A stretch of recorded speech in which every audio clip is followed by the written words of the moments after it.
Anies, Ganjar, dan Jenderal Andika diusulkan jadi Capres 2024 hasil Rakernas Nasdem.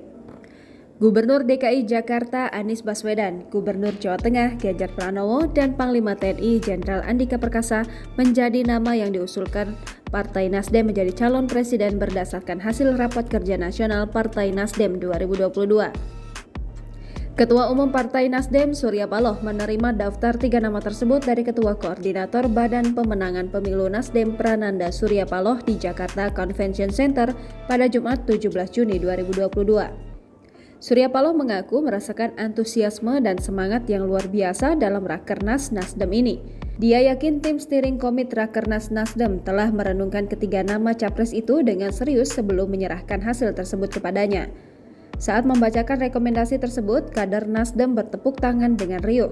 Setelah itu, Surya Paloh akan mengerucutkan 3 nama, hanya menjadi 1 nama untuk diusung sebagai capres definitif.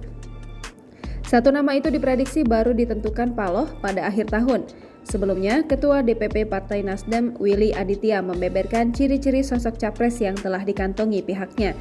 Willy menyebut ada 3 nama capres yang akan diusulkan ke Ketua Umum Partai Nasdem Surya Paloh. Willy menyebut ketiga nama capres itu merupakan persembahan dari Partai Nasdem untuk rakyat Indonesia.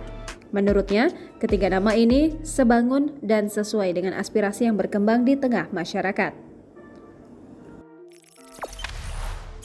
Jangan lupa subscribe, share, komen, dan like ya!